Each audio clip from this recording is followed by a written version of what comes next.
Asante kwa kuendelea kutuchagua. Hii ni Channel 10 Plus habari, na sasa ni wasaa wa habari za biashara. Mimi ni Eden Bahati. Serikali imesema ili taifa liweze kupiga hatua za maendeleo na kukua kiuchumi, ni lazima kuhamasisha uwekezaji wa ndani unaoenda sambamba na uwekezaji kutoka nje ya nchi, ambavyo kwa pamoja vitachangia kukuza mitaji, masoko ya ndani na kuongeza ajira kwa wananchi. Tupate taarifa zaidi. Kauli hiyo imetolewa jijini Dar es Salaam na Waziri wa Nchi, Ofisi ya Rais, Mipango na Uwekezaji, Profesa Kitila Mkumbo, wakati wa uzinduzi wa kampeni ya kuhamasisha uwekezaji wa ndani pamoja na mkutano wa wawekezaji wa kimkakati, ambapo amesema serikali itaendelea kuwakaribisha wawekezaji kwa kutumia mbinu mbalimbali, ikiwemo kuwashirikisha katika kupanga mikakati ya uwekezaji na kusikiliza changamoto zao ili ziweze kutatuliwa kwa pamoja, na hivyo kuimarisha mazingira rafiki ya uwekezaji na ulipaji kodi kwa maendeleo ya uchumi wa taifa.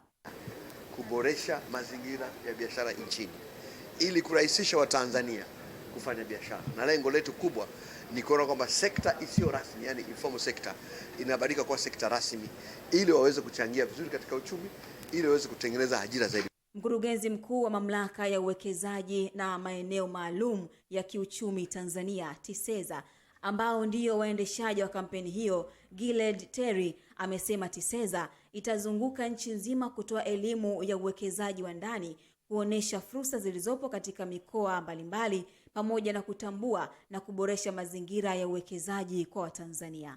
Lakini sisi mwaka huu tunataka miradi ambayo inamilikiwa na Watanzania pekee kwa 100% iwe takriban 50%. Kwa hiyo tukipata miradi 750 ambayo inamilikiwa na Watanzania, tukajumlisha na ya Watanzania inayomilikiwa na wageni, tunajua takriban 70-80 ya uwekezaji wote wa Tanzania utakuwa mikononi mwa Watanzania. Kupitia kampeni hii tutaweza kuwafikia wengi, tutafika maeneo mengi, tutatoa elimu ya kifedha mbalimbali kwa rika mbalimbali, na tutaweza kuhakikisha kwamba yale mahitaji ya kifedha ambayo Equity Bank tunayafacilitate au tunatoa, tutaweza kuwafikia wengi zaidi. Esther Mtebe, Channel 10. Kijana mmoja anayefahamika kwa jina la Oman Libo, mkazi wa manispaa ya Mtwara Mikindani, ameamua kutumia ndoto yake ya mkewe kuweza kuwekeza katika kiwanda cha kutengeneza sabuni baada ya ndoto zake za kuwa mwanajeshi wa Jeshi la Wananchi wa Tanzania mwenye taaluma ya udaktari wa binadamu kushindwa kutimia. Tupate undani wa taarifa hiyo. Ndoto yake ilikuwa ni kulitumikia Jeshi la Wananchi wa Tanzania JWTZ katika nafasi ya udaktari wa binadamu, lakini sasa tunauza sabuni za maji, za kufulia, kudekia. Huyo ni Omar Libo, mkazi wa mtaa wa Mbae Mashariki katika manispaa Mtwara Mikindani. Hapo nyuma alitamani sana kuwa daktari jeshini, lakini ndoto imekufa, na sasa ni mtengenezaji na muuzaji wa sabuni za kufulia, kudekia na kuogea. Nitamani nije kuwa mwanajeshi na niwe na fani ya udaktari. Ndoto ya kutengeneza sabuni si yake, bali ni ya mkewe. Haswa haikuwa katika fikra zangu siku moja kuja kumiliki kiwanda au biashara ya sabuni, lakini kupitia mke wangu ndio ndoto hii imekuja, na sasa hivi nina maono makubwa au mawazo makubwa juu ya biashara hii nikishirikiana na yeye, mke wangu. Kupitia ndoto ya mkewe anajuta kuchelewa kuoa. Kuna watu wanaamini kwamba ufanikiwe kwanza ndipo uoe. Lakini kumbe Mungu naye anaweza anasubiri wewe uoe kwanza ndipo ufanikiwe.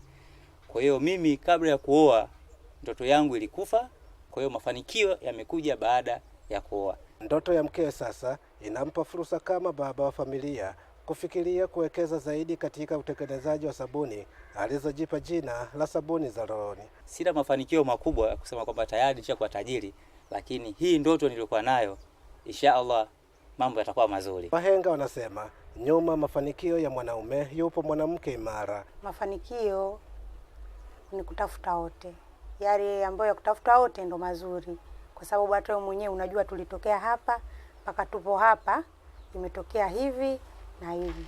Sasa wateja wa sabuni za rohoni wanafurahia bidhaa hizo na kushauri serikali kuwapa nguvu vijana. Iwawezeshe, kama inataka kuwawezesha, iwawezeshe mitaji mbalimbali, vikundi mbalimbali kama vinatokea hivyo.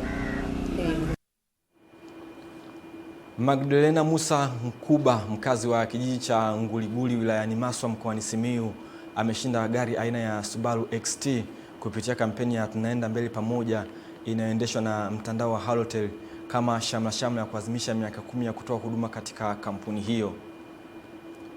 Akizungumza jijini Dar es Salaam mara baada ya kukabidhiwa gari hiyo, Magdalena ameomba serikali kuendelea kuimarisha ulinzi na usalama kwenye matumizi ya mtandao ili Watanzania waendelee kuneemeka na matumizi yake kama ambavyo yeye ameshiriki kwa usalama na kushinda gari hiyo.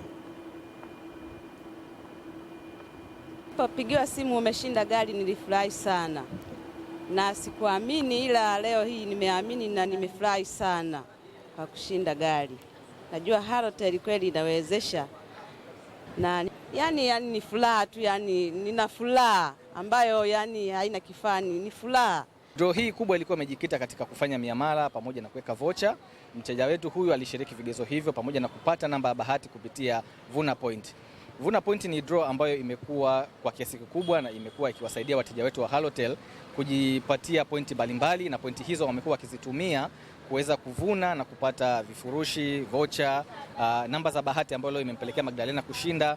Hivyo basi tunawasihi wateja waende kutumia huduma za Halotel, kufanya miamala mingi zaidi ili kuweza kujivunia pointi hizo ambazo zinawapiga tafu hata pale wakiwa mbali na maeneo ya huduma muhimu kama vocha au miamala ya kifedha.